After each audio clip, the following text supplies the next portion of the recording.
राजस्थान में चुनावी महासमर जारी है। वहीं हम देख रहे हैं कि पूरे राजस्थान में सारे ही राजनीतिक दल अपना दमखम लगा रहे हैं। हम जानेंगे, आज खड़े हम झालावाड़ जिले के डग विधानसभा क्षेत्र के चौमेला नगर के चाय आश्रम पर, जहां पर हमारे साथ में कई बुद्धिजीवी, व्यापारी और गणमान्य लोग हैं। हम इनसे जानेंगे, चाय पे इनसे चर्चा करेंगे कि राजस्थान का जो रिवाज है हर 5 साल में चेंज होने का, वो रिवाज चेंज होगा या नहीं होगा। तो हम सबसे पहले आते हैं, हमारे साथ में है, क्या नाम है आपका? हर्षवर्धन शर्मा। तो जैसा कि राजस्थान के रण में महासमर जारी है चुनाव का, और हमेशा देखते हैं हर 5 साल में चेंजेस होता है। अब की बार क्या कहती है जनता, क्या कहेंगे आप? देखो, चेंजेस होने का तो सबको पता है कि पिछले कई वर्षों से बदल रहा है राजस्थान में ऐसा।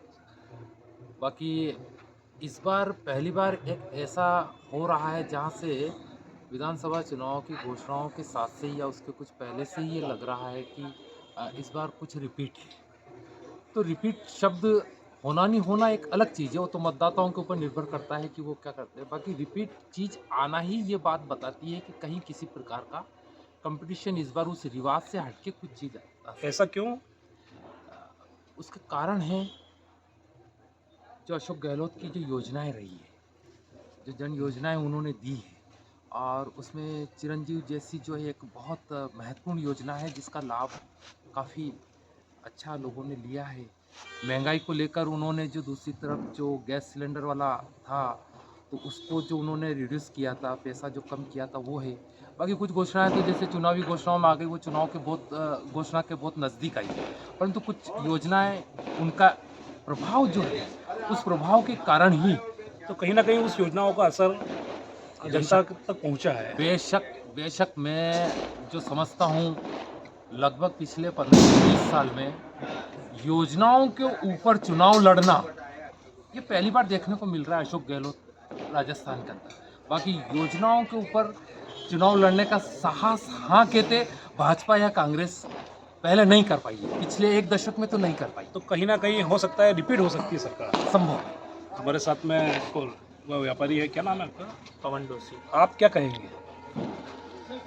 जहाँ तक राजस्थान में परिवर्तन का सवाल है, इस बार चुनाव जो है वो पूरी तरीके से मुद्दे पर लड़े जा रहे हैं और जनता का रुझान एकदम स्पष्ट सामने नहीं आ पा रहा है, क्योंकि लोग जो हैं, जनता जो है, आम जनता अब समझदार हो गई है।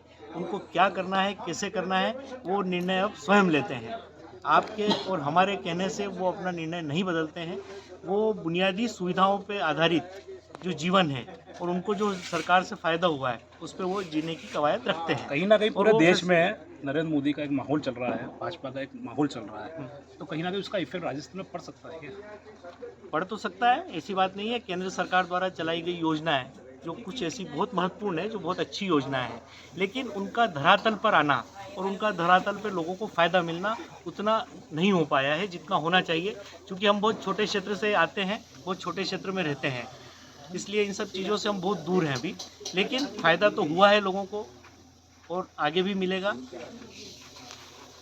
तो जैसा कि बता रहे हैं कि अब की बार चुनाव मुद्दे पर लड़ा जा रहा है, हमारे साथ में इसी बीच में है, क्या नाम है आपका?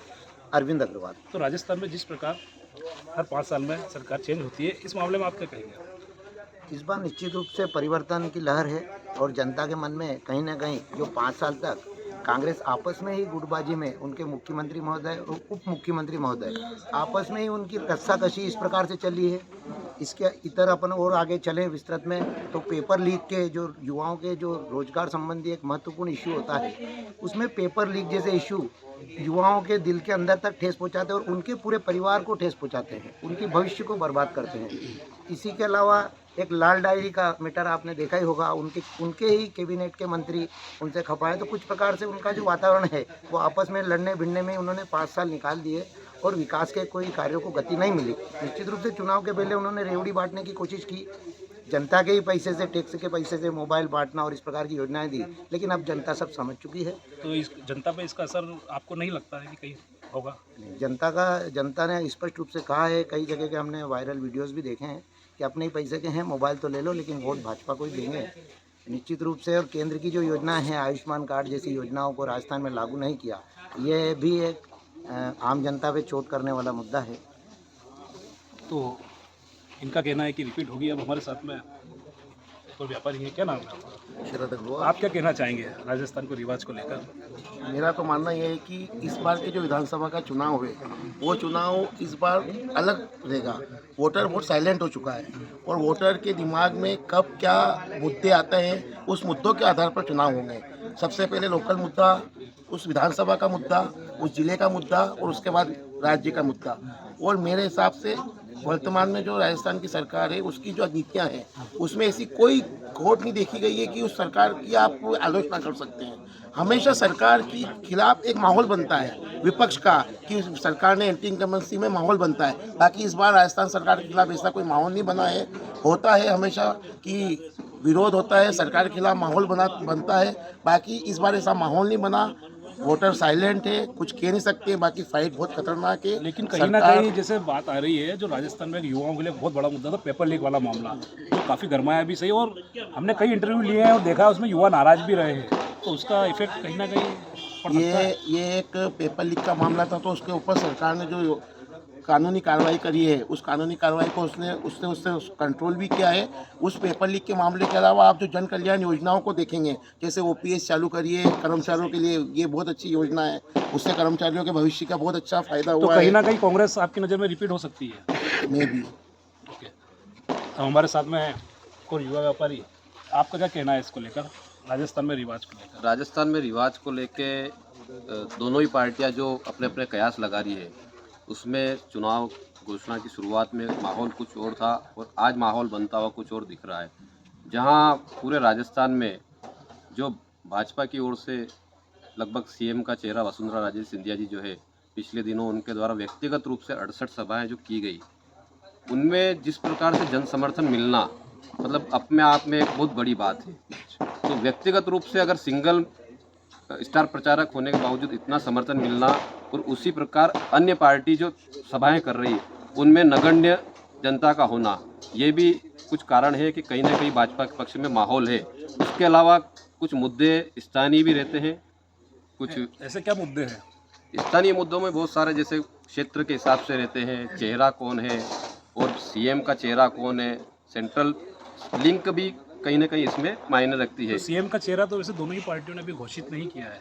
घोषित नहीं किया है, पर अघोषित रूप से लगभग अगर राजस्थान की बात अपन देखेंगे पिछले कुछ दिनों की, तो प्रधानमंत्री नरेंद्र मोदी जी का चेहरा और राजस्थान के लिए वसुंधरा राजे जी का चेहरा, दोनों ही उसके ऊपर भाजपा चुनाव खेल रही है। और 25 तारीख को मतदाता अंतिम समय तक हालांकि निर्णय बाहर नहीं निकालता, जो पहले की बातें अलग थी, आज की बातें अलग है, पर लगभग तो आपके हिसाब से रिवाज बदल सकता है? संभावित है, बदलता हुआ दिख रहा है। ठीक है, हमारे साथ में है सर रिटायर्ड सर, आपका क्या कहना है इस बारे में? सर, आपका जो प्रश्न है उसका जवाब और उत्तर तो ये है कि 25 तारीख को राजस्थान का मतदाता जो है वो अपने मत का उपयोग करेगा गुप्त मतदान प्रणाली से, और 3 तारीख को जो है परिणाम आपके सामने होगा कि वो क्या चाहता है। वो है, पर राजस्थान में एक परंपरा चली आ रही है कि 5 साल कांग्रेस 5 साल बीजेपी, अन्य राजनीतिक दल तो अभी तक यहाँ पर अपने पैर पसार नहीं पाया है। इसलिए आपसे पूछा जा रहा है कि आखिर क्या कहना है आपका इस मामले में? सबकी अपनी अपनी उपलब्धियां हैं, सब गिनाएंगे, चुनावी माहौल है, तो वो जो है अंतिम तो निर्णय। आपको ये माहौल क्या लगता है? नहीं, माहौल तो अब अपन कैसे उसका अंदाजा लगा सकते हैं? अपन नहीं लगा सकते हैं। वो तो क्या है कि 25 तारीख को वो डिसाइड करके गुप्त मतदान करेगा और 3 तारीख को जो रिजल्ट आएगा वो आपके सामने भी होगा, पूरी पब्लिक के सामने होगा और उसको सब स्वीकार करेंगे। ये रहेगा। तो आपका क्या कहना है कि रिवाज बदले? नहीं, मैंने कह दिया, आपके प्रश्न का उत्तर मैंने कह दिया, मतलब आप कुछ कि भी ये है ना, आप टोटली बात मतलब मतदाताओं के ऊपर ही हाँ, रहेगी। अंतिम हमारे रूप साथ से में प्रजातंत्र। युवा, आप बताएं आप क्या कहना है इस बात को लेकर? राजस्थान में जिस प्रकार से चुनाव चल रहे हैं, इसमें 2 प्रमुख पार्टियां हमेशा आमने सामने रहती हैं, जिसमें कांग्रेस है। कांग्रेस ने कई अपने जन कल्याणकारी योजनाएं निकाली है। योजना लोगों तक धरातल पर पहुंची या नहीं पहुंची, ये अलग बात हो जाती है। वहीं भाजपा ने भी कई जो काम किए हैं, पूर्व में जो काम किए थे और कई योजनाएं चलाई थी, सत्ता परिवर्तन होते ही कई योजनाएं तो क्या है गुल हो गई, कई योजनाएं बंद करा दी गई। केंद्र सरकार से चलने वाली योजनाएं हैं वो भी काफ़ी टाइम से क्या है कि बंद करा दी गई हैं। जो केंद्र का लाभ इस राज्य को मिलना था वो नहीं मिल पाया। तो कहीं ना कहीं जनता इस चीज़ से भी नाराज़ है कि भाई जो योजनाएं केंद्र में चल रही, जैसे आयुष्मान योजना जो है केंद्र की योजना है, लेकिन वो राजस्थान में लागू नहीं होती है। राजस्थान सरकार ने इसको बिल्कुल सिरे से नकार दिया है। तो कहीं ना कहीं वोटर्स में नाराज़गी है इस चीज़ को लेकर तो के। उसकी जगह जो मुख्यमंत्री चिरंजीवी योजना भी चलाई है, तो उसका भी सीधा सीधा लाभ तो मिला होगा ना। मुख्यमंत्री चिरंजीवी योजना सिर्फ एक तरह से देखा जाए तो कहीं ना कहीं भाई डायरेक्ट किसी भी जो व्यक्ति है उसको ये सुविधा नहीं मिल पा रही है। कहीं ना कहीं प्राइवेट हॉस्पिटल्स हैं जिनमें मुख्यमंत्री चिरंजीवी योजना नहीं चल पाती है। कहीं ना कहीं जो भी मरीज जाते हैं तो उनको जेब से पैसा देना पड़ता है। मुख्यमंत्री चिरंजीवी योजना सिर्फ कुछ जगह ही ये काम करती है, हर जगह काम नहीं कर रही है। तो जैसा कि हमारे साथ में थे जिन्होंने कहा, कुछ ने कहा रिपीट होगी, किसने कहा चेंज होगी। अब सर्दी का समय है, अब हम दूसरे सवाल पर आएंगे। हम खड़े हैं झालावाड़ जिले के डग विधानसभा क्षेत्र के चौमेला नगर में। हम अब डग विधानसभा सीट को लेकर चर्चा करेंगे कि क्या है यहाँ माहौल और क्या है जनता का मन। एक बार फिर से मैं आता हूँ यशवर्धन जी के पास।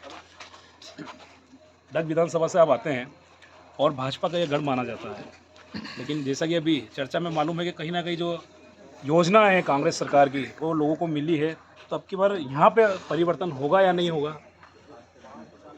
तो अपन स्पष्ट सर, रूप करवा दो से तो ये नहीं कह सकते कि परिवर्तन होगा नहीं होगा। बाकी जैसे डग विधानसभा क्षेत्र है तो ये हमेशा ही भाजपा का गढ़ रहा है, और भाजपा के गढ़ से ज़्यादा बड़ी बात अगर दूसरे रूप में कही जाए तो इस क्षेत्र में पूर्व मुख्यमंत्री वसुंधरा राजे जी ने जो कार्य किया है, जो विकास वसुंधरा जी ने दिया है इस क्षेत्र को, और वसुंधरा जी ने जो मैडम ने जो अपनी नज़दीकियाँ लोगों के साथ बनाई है उसे कोई झुठला नहीं सकता। तो उसका प्रभाव निसंदेह रूप से क्षेत्र की जनता के ऊपर है।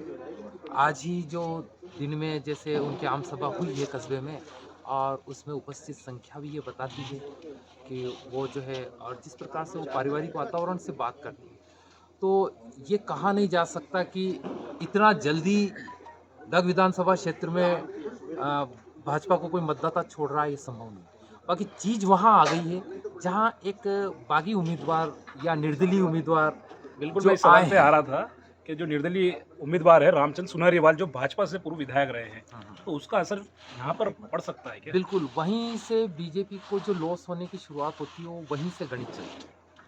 और स्वाभाविक है वे पहले भाजपा के एमएलए रहे हैं, और उनके भाजपा के जो कार्यकर्ता हैं उनके साथ में कहें या उनकी जो रिंग बॉडी होती है उन कार्यकर्ताओं के साथ में संपर्क हैं और अच्छे हैं, और उनका प्रचार क्षेत्र में देखा है, अच्छा प्रचार रहा है। तो वोट उस तादाद में नहीं हैं, परंतु वोट तो ले रहे हैं वो कहीं ना कहीं वोट तो, और वो जो होगा वो माइनस जो है वो सीधा ही बीजेपी को मिलता है।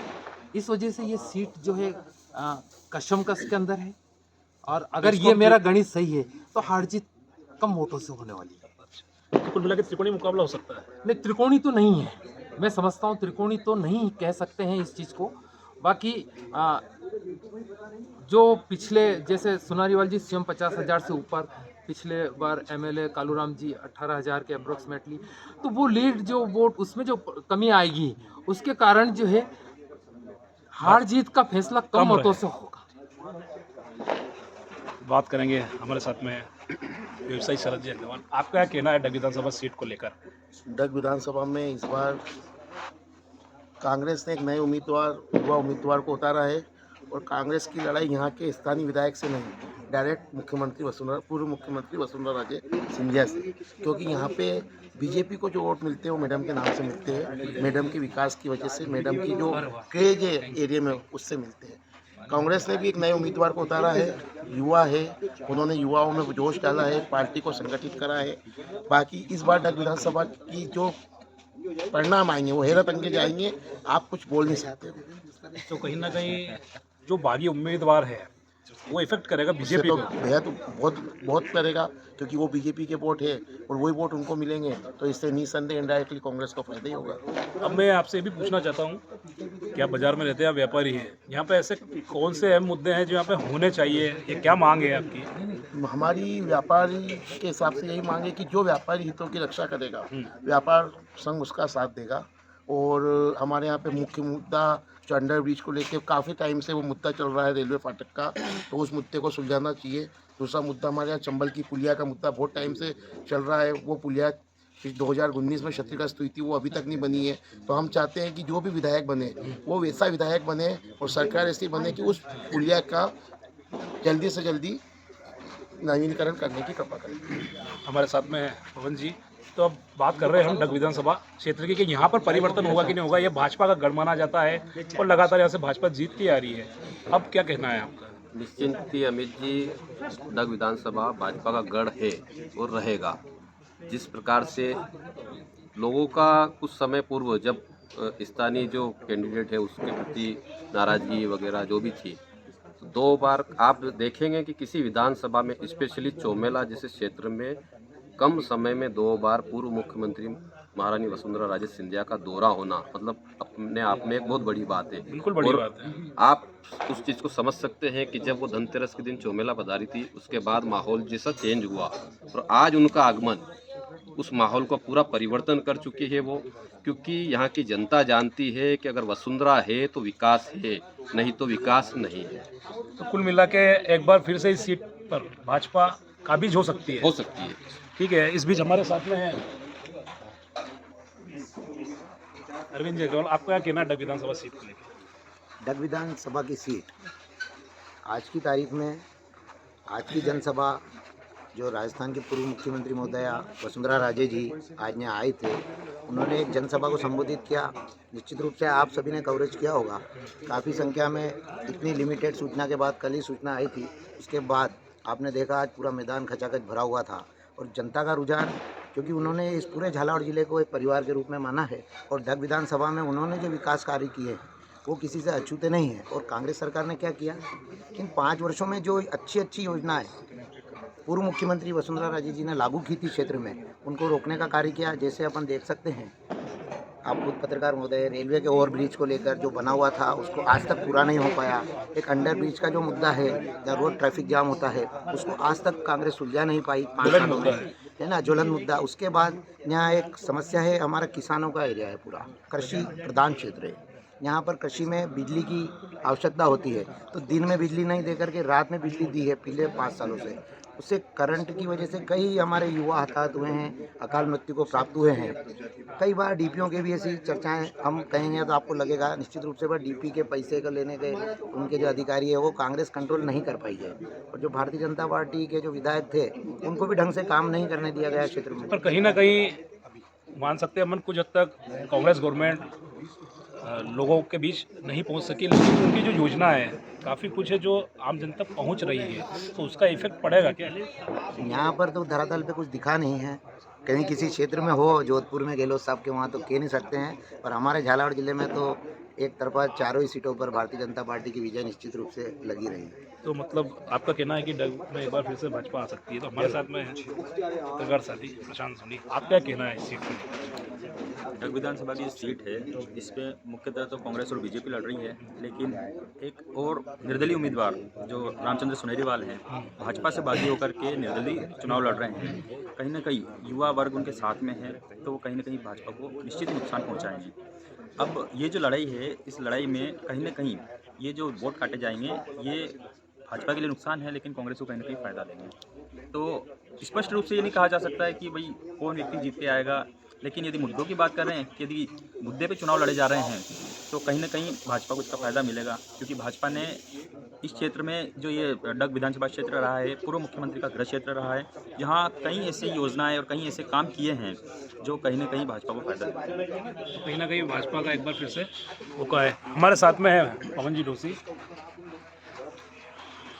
हम बात कर रहे हैं डग विधानसभा क्षेत्र में परिवर्तन होगा या नहीं होगा, आपका क्या कहना है? इस बार पहली बार ऐसा लग रहा है कि असमंजस की स्थिति डग विधानसभा क्षेत्र में पैदा हो गई है। उसका कारण सीधा एक ही है कि बागी उम्मीदवार का यहाँ पर खड़ा होना, और जो बागी उम्मीदवार यहाँ पे खड़े हुए हैं, पूर्व विधायक श्री रामचंद्र सुनेरीवाल जो भारतीय जनता पार्टी से आते हैं, वो बागी उम्मीदवार के तौर पर यहाँ से खड़े हुए हैं। इसलिए पहली बार ऐसा लग रहा है कि यहाँ पर असमंजस की स्थिति है, क्योंकि उसका मूल कारण जो है कि वो बीजेपी से बिलोंग करते हैं। बीजेपी से आते हैं और कहीं ना कहीं ये जो वोट परसेंटेज जो कम होगा वो भारतीय जनता पार्टी का ही कम होगा, क्योंकि एक रिजर्व जो बैंक बोर्ड जो है कांग्रेस का वो फिक्स है, जो पहले भी था आज भी है और आने वाले समय में भी रहेगा। लेकिन इस बार आशंकाएं कुछ ज़्यादा हैं कि किसी भी के लिए कहना ये अभी मुश्किल है। लेकिन ये जो क्षेत्र है ये भाजपा गढ़ माना जाता है और यहाँ पर मुख्यमंत्री पूर्व सीएम वसुंधरा राजे सिंधिया ने 2 बार दौरा कर चुकी है, तो उसका इफेक्ट भी कहीं ना कहीं बिल्कुल है। एक बात तो सीधी सी है, सभी जानते हैं, क्षेत्र की जनता भी जानती है कि झालावाड़ को एक पहचान दिलाने में श्रीमती वसुंधरा राजे सिंधिया जी ने जो काम किया है वो क्षेत्र में इससे पूर्व किसी भी मुख्यमंत्री, किसी भी नेता ने नहीं किया है। जितने भी विकास कार्यों में हैं, जो ज़रूरत के थे, उन विकास कार्यों में उनका महत्वपूर्ण योगदान रहा है। लोग, जनता इसको नहीं भूलेगी, जनता इसको हमेशा याद रखती है, क्योंकि उनका एक विशेष प्रेम भी है, एक विशेष लगाव भी डग विधानसभा से है और जनता ये चीज़ समझती है। लेकिन चूंकि इस बार भारतीय जनता पार्टी से ही बागी उम्मीदवार खड़े होने से ये स्थिति थोड़ी सी डामाडोल कहीं ना हो कहीं गई आपको है। असमंजस की स्थिति यहाँ पे लगती है। लगती है। अब मैं बात चेंज करके आऊँगा कि यहाँ पर क्या आवश्यकता है, क्या मांग है आपकी क्षेत्र के लिए, क्या कुछ नया होना चाहिए? नया होने के लिए तो क्षेत्र में बहुत सारी होती है। सबसे बड़ी चीज़ तो है यहाँ के स्थानीय नेता जो हैं, जो स्थानीय यहाँ के लीडर हैं, वो काम तो करते हैं लेकिन उतनी दिलचस्पी उनकी नहीं रहती है कि किसी काम को कैसे कराया जाए, क्यों ज़रूरी है, क्या है। ऐसा नहीं है, राज्य सरकार की योजनाएं बहुत सी आती है और बहुत सी जगह ऐसी है जहाँ पर उन योजनाओं का क्रियान्वयन होता है, लेकिन चौमेला क्षेत्र की उदासीनता सिर्फ नेताओं के कारण है। यहाँ के जो स्थानीय नेता हैं वो अपनी बात या तो ऊपर तक ले जा नहीं पाते हैं, या उनकी सुनी नहीं जाती है, या वो कहना नहीं चाहते हैं। तो आप सीधी सी बताइए बात कि है। ऐसा क्या आवश्यकता है यहाँ पर?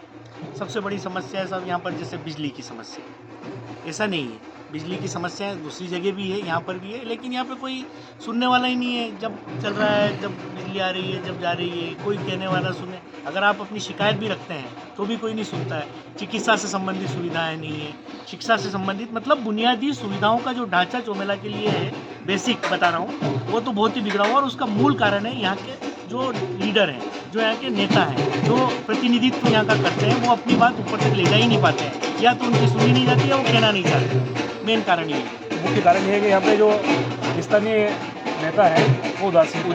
एक बार फिर से मैं आना चाहूँगा, आप कुछ बात रखना चाहते थे? तो कहीं ना कहीं यहाँ के जो संबंधित सत्ता पक्ष की पार्टी है, उनके स्थानीय नेताओं की प्रशासन के ऊपर कमजोरी है। ठीक है, कमजोरी है। वहीं मैं कहना चाहूँगा कि युवाओं में भी काफ़ी बेरोजगारी है क्षेत्र में और युवा भटकते हुए नजर आ रहे हैं, तो उनके लिए भी कुछ। युवाओं के लिए और किसानों के लिए मैंने पिछली बार भी जब कुछ बात हुई थी कुछ पार्टी के नेताओं के साथ, तब मैंने कहा था कि 3 नदियों से अपन घिरे हुए हैं। एक, किसी भी उद्योग के लिए मूलभूत सुविधा की जरूरत पड़ती है, पेयजल या पानी होना चाहिए। तो अपन गंगदार क्षेत्र हो सकता है, शायद मेरे हिसाब से राजस्थान का कोई ऐसा क्षेत्र नहीं हो। गंगदार उपखंड 3 बड़ी नदियों से, चंबल, काली सिंध और शिप्रा नदी से घिरा हुआ है। और जल की उपलब्धता होना किसी भी उद्योग के लिए मूलभूत आवश्यकता है। उसके पश्चात भी अपने यहाँ किसी प्रकार का एक बड़ा उद्योग नहीं लग पाता जिससे 1000-2000 रोजगार मिल सके, प्रत्यक्ष अप्रत्यक्ष। दूसरी बात है, काली सिंध नदी अच्छी बड़ी है अपने यहाँ पे, वहाँ पे एक नहरी तंत्र विकसित किया जाए जिससे कि स्थानीय क्षेत्र के किसानों को लाभ मिले। वो भी हमने आज भी मांग रखी और पूर्व मुख्यमंत्री द्वारा आज मन से उसकी घोषणा भी करी गई कि अगर हमारी सरकार बनती है तो हम उसका नहरी तंत्र को विकसित करेंगे, तो जिससे कि क्षेत्र के किसानों का अगर रोजगार बढ़ेगा तो हम व्यापारियों का भी स्थानीय स्तर पर व्यापार बढ़ेगा। क्योंकि कहीं ना कहीं युवा किसान अगर मौत के उसमें जाता है तो हमारे क्षेत्र के लिए दुर्भाग्य की बात है। तो दिन में किसानों को बिजली मिले, स्थानीय व्यापारियों के लिए भी कुछ।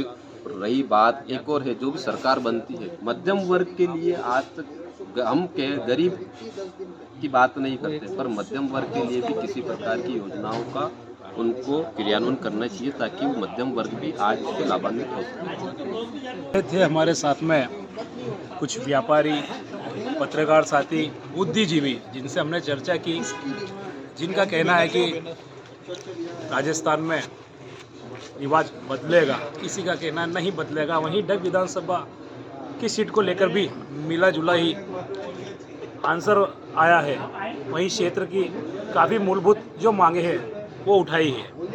अब तक भारत के साथ झालावाड़ जिले से अमित अग्रवाल की खास रिपोर्ट।